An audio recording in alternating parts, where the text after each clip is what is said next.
If bad Nazis are fighting bad Russians, then who are the baddies? And if bad Nazis are definitely bad, why are Facebook not banning the bad Nazis no more? Hello there, you 5.2 million awakening wonders. Here we journey together, avoiding the censorship, avoiding the numbing discourse of those that would mendaciously seek to control our conversation. We're going to be talking today about the complexity, the ongoing complexity of the horrific war in Ukraine, because there are factions within Ukraine that are neo-Nazi. Obviously, Putin's invasion is bad. War is bad. What's happening in Ukraine is horrific. Please, God, allow Ukrainian people's suffering to end. Please, God, allow us to find a world in which there is less war, less suffering. Wouldn't no war be nice? But we're going to, I think, in order to achieve this, have to look at the actual real complexity of geopolitics and military action and the historical complications of Ukraine and the reality that there are neo-Nazi combatants involved. We're going to get into that in a moment. First of all, I want to let you know that I'm touring the UK. So if you want to come and see me in Newcastle, Carlisle, Plymouth, Bristol, Glasgow for a fantastic show, it's more than a show now, more than just stand-up comedy. I even do stuff like meditation and breath work. If you want to come, there's a link in the description. Come see me. Be part of this. It's necessary for us to awaken together. But for now, let's just focus on one facet of this complexity. Nazis, or as they're now known, allies? I mean, let's break this down. So this is from The Intercept. Facebook will temporarily allow its billions of users to praise the Azov Battalion, a Ukrainian neo-Nazi military unit previously banned from being freely discussed under the company's dangerous individuals and organisation policy. They used to be banned because they're Nazis. So I don't know how you feel about that. Maybe you're so into free speech and stuff that you're like, I think Nazis should be allowed to speak. You know, like Yanis Varoufakis came on my podcast and he said Golden Dawn, a Nazi group, far-right Nazi group in his country, Greece, got elected. They weren't the main party in Greece, but they had some representatives because they were elected in parliament. He goes, but ultimately Syriza, who were a more left-wing party, prevailed. That's democracy, he argued. You let me know whether you think that Nazis should have the right to speak. I don't. Personally, let me just be clear, because you might read differently elsewhere in The Independent, that I'm a Nazi. And The Independent, of course, are 50% owned by the Saudi state. So there's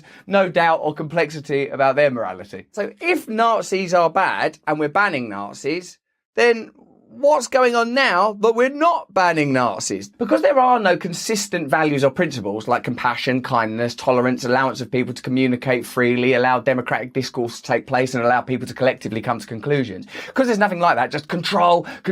They will snake through any argument in order to reach the objective they require. So 1 minute, Nazis bad, ban Nazis. Next minute, Nazis good. Allow Nazis because the Nazis are helpful when it comes to meeting our agenda. I don't even mean military and political agenda. I mean narrative agenda. The policy shift is pegged to the ongoing Russian invasion of Ukraine and preceding military escalations.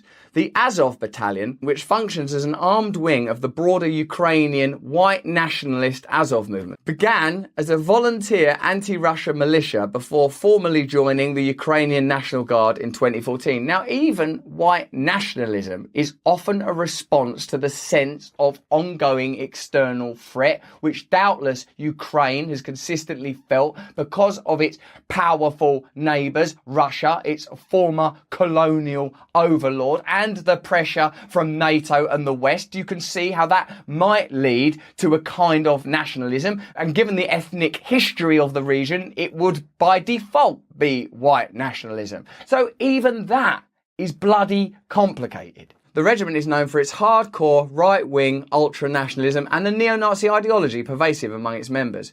Facebook's blunt list-based approach to moderation puts the company in a bind. What happens when a group you've deemed too dangerous to freely discuss is defending its country against a full-scale assault? Complicated, isn't it? Complicated. What does complication require? Conversation. Explaining is not condoning. This is a conversation. Why? Because we are collectively trying to understand. With my personal acknowledgement, I don't know what's best. I'm not saying, here's the conclusion, here's the solution. I'm inviting you because I respect you, because I care about what you think, because I recognise you might know things that I don't know. And collectively, we might arrive at a place that will be impossible individually. Let me know in the comments below what you think. I'm acknowledging this is a conversation. What the dominator culture says is, you don't talk about this. For this week, Nazis are good. In a couple of weeks, Nazis will be bad again and we'll shut them down. What? Hold on. What?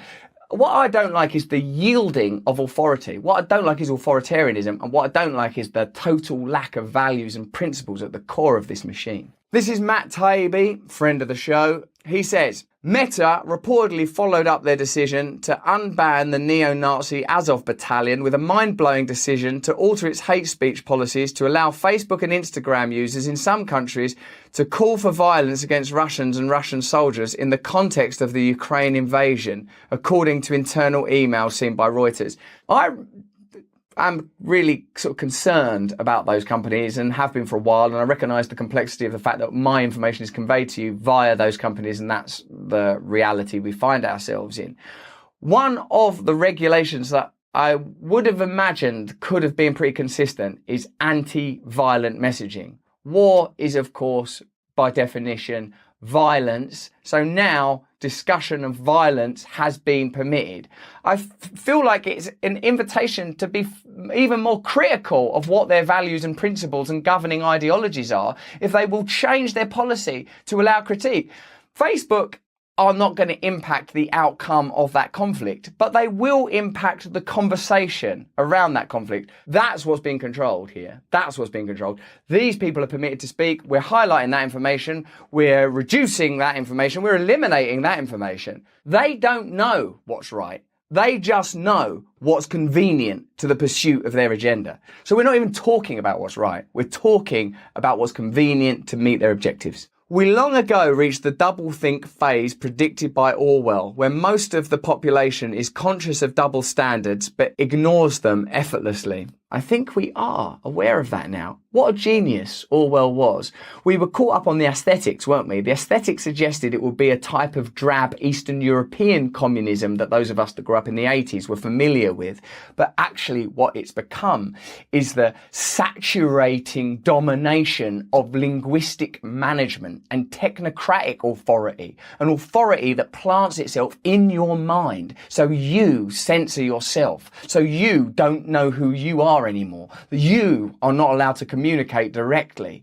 The authority that I fear most is the authority that they're embedding in our consciousness right now. A healthy person should be able to be horrified by what's happening in Russia and also see a warning about the degradation that ensues from using preemptive force or from trying to control discontent by erasing expressions of it. Trying to control discontent by erasing expressions of it. But years of relentless propaganda have trained Americans to double-think their way out of such insights. The ideal citizen of Orwell's Oceania bubbled with rage a mile wide and a millimetre deep and could forget in an instant passions that may have consumed him or her for years. We just did this with a pandemic that had the country steaming with indignation until it was quietly declared over the moment Putin rolled over Ukraine's borders. We switched from the pandemic of the unvaccinated to Putin's price hikes in a snap. National outrage moved a few lobes over with zero fuss. And now we hate new people. Instead of anti-vax Barbie, we're barring Russian and Belarusian kids from the Paralympics. One of the things that terrifies me most is that the lens and glare of the machine is able to effortlessly shift. Where did it go? All of the concern around the pandemic, all the condemnation, all the pageantry around masks. Where is it now? Where is it? What's happened to it? And the only thing that remains is the criticism, condemnation of people that wanted an open conversation. And now that is applied to people that are trying to have a conversation around this conflict. No one, not Matt Taibbi in this article, not me in this video, not you in your heart, are saying that the suffering of Ukrainian people is anything other than horrific and sad. The problem comes when we have a machine, an apparatus wrapped around our public discourse, webbed to our minds, that prevents open communication for no reason other than it's inconvenient to its own agenda. Obviously, there was some kind of agenda at play during the pandemic. Obviously, there's some kind of agenda at play now. Because if there isn't, why are they working so hard to exclude honest and open conversation. A heartbeat ago, politicians and pundits all over were denouncing Canadian trucker protests over reports of swastikas. Conservative Party members can stand with people who wave swastikas, said Prime Minister Justin Trudeau. This was despite the fact that even the fact-checking site Snopes concluded the photographed swastikas weren't expressions of neo-Nazi sentiment, but protesters comparing Justin Trudeau's government to Nazis. Isn't that just the kind of move they'd pull? Boo! Boo, you bloody Nazis! Look, swastikas! See, they are Nazis! And Nazis are bad! Facebook have just said Nazis are good. Well done, Nazis! Good work, Nazis! Hooray for the Nazis! What do we believe in again? Now the swastika in the Ukrainian context has been unbanned by Facebook. You can buy Azov Battalion mugs and t-shirts on Amazon. We can't let them win. We can't let them win. We have to set up an entirely separate parallel culture where open communication is possible, because they are trying to saturate the world with bad ideas. In an effort to argue that Putin is worse than Hitler, we have people like Atlantic Council senior fellow Anders Asland, who sounds like he's from Narnia, saying Hitler had more arguments for his attack on Poland. Bloody hell! He's actually saying that Hitler's better. And former US ambassador and Stanford professor Michael McFaul saying on live TV that Hitler didn't kill ethnic Germans, German-speaking people. So these confusing statements, I guess, are saying that Putin's worse than Hitler. This isn't to say the Russian propaganda about denazifying Ukraine should be taken seriously. Yeah, that's another thing. So it's not like this. It's because what they assume is you can't have a conversation because you're too stupid. So just shut all conversation down. Because they think that you, I'm talking to you, won't be able to handle the idea that there are Nazi elements within Ukraine without going, oh, what? So, like, Russia then should be able to just do what they want. No. This isn't to say the Russian propaganda about denazifying Ukraine should be taken seriously. But it's amazing, isn't it, how quickly our conventional wisdom changes its stance, even towards something like neo-Nazism. An absolute one day, an Amazon impulse buy the next day. That's amazing. You can buy Nazi memorabilia freely on Amazon because there is no clear line on whether neo-Nazism is bad or not, according to the principles we are being invited to yield to. Moral panics erase memories. It's their primary function. Yes, I suppose when you're in a state of continual fear and panic, it's difficult to remain rational or at least clear. 9/11 wiped the national hard drive of everything from the Third Degree to the My Lai massacre to Operations Phoenix and Condor to the Church Committee to the School of the Americans to countless other shameless episodes and the lessons learned from them. The Trump-Russia scandal blotted out Snowden, made the spooks the good guys again. 2016 rehabilitated neoconservatives, now reinvented as never-Trumpers, cleaning away the shame of Iraq, Abu Ghraib, Afghanistan, etc. The misinformation panic wiped out the WMD fiasco, restoring honour to credentialed press. The DNC leak erased collateral murder. After George Floyd, we hated cops. After January 6th, we loved them.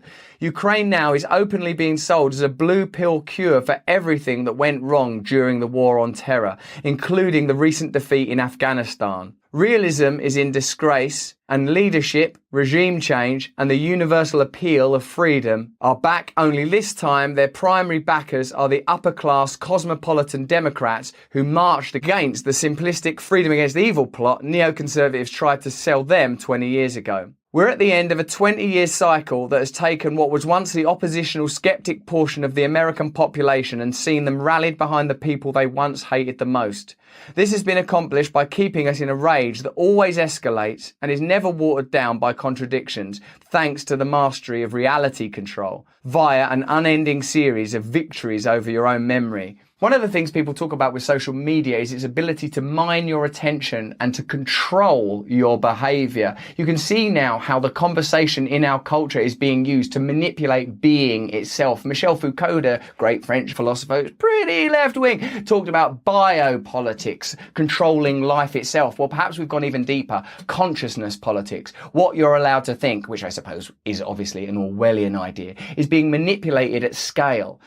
narratives continually changing, a bewildered population with no choice but to behave as a herd, no ability to trust your own emotion and your own instincts and your own life and your own community and your own values and your own tradition and your own history, because everything is changing all the time, because there are no clear values and principles. These are the only weapon we have against this war against our freedom, the cultivation of our own values and principles, and some, I might suggest, our tolerance of other people, a willingness to openly communicate and converse with people you disagree with, not entering into discourse with certainty, always knowing I might be wrong, I'm not sure, I don't know, what do you think, what do you feel, how can we do this together? I suppose then it is beholden on us to even have an open heart towards our oppressors, towards these censors, towards those that would never offer us the same freedom. I'm, of course, not saying the Russian invasion of Ukraine is not wrong. I'm not saying that I don't stand with Ukrainian people or acknowledge the horror that they are enduring. We're talking about something separate, distinct, but connected to this issue.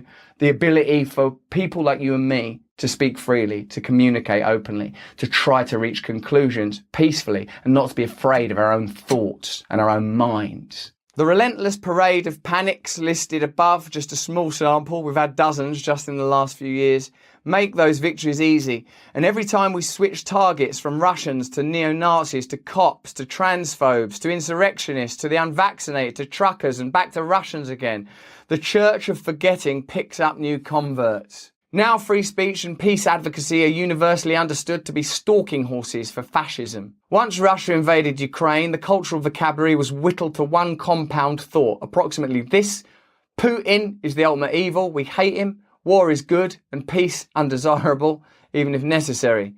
It's all yet another expert wiping away of memories. Even when there's real fighting going on in a faraway land, the real target is always the domestic population, whose memories and doubts and distracting emotional attachments are the real threats and must be constantly policed. Wonderful writing there from Matt Taibbi. You might consider subscribing to him. What a brilliant writer he is. Personally, what it has evoked in me is the understanding that whilst there is very clearly a geopolitical military problem happening in Ukraine, it is a complex situation that involves neo-Nazis, history, resources, biolabs, NATO. The real focus should be ending the conflict. Should we agree on that? Providing a favourable outcome to the people that are in reality affected, Ukrainians, the many people in Russia who oppose this war and see it as imperialist and undesirable, the same as I do, the same as I assume you do, wherever you would have seen yourself on the meaningless political spectrum, because we know it's meaningless now, because it's ever shifting. Where my focus is, and where I invite you to put your focus, is on this attempt to control all discourse, not just involving this matter, because a couple of weeks ago it was something else. And in another couple of weeks, it will be another matter. And in another 6 months, something else. And each time our ability to communicate and to come together is being further eroded. The possibility that we might form our own communities and values and principles is being closed down on. But there is a counter argument. Many of us can see what they are doing. Many of us understand the censorship, the dilution, the homogenization, not as being in the pursuit of some noble goal, but to be precisely the opposite. In point of fact, the real threat of fascism appears to be coming from those that most claim to oppose it. But that's just what I think. What do you think? Let me know in the comments below. What do we do next? Where do we go from here? How do we continue to have conversations about complex ideas like this? How do we keep our public spaces free? How do we regulate conversation? How do we prevent ourselves being bludgeoned and cudgeled into idiocy by a machine that don't want me and you and me to be free? I don't know. Let's communicate it together. Give this video a like if you enjoyed this one. Have a look at this one or one of these ones. They're all fantastic. Maybe sign up to my mailing list. And remember, I'm all over the UK. You can come see me live. There's a link in the description. Stay free.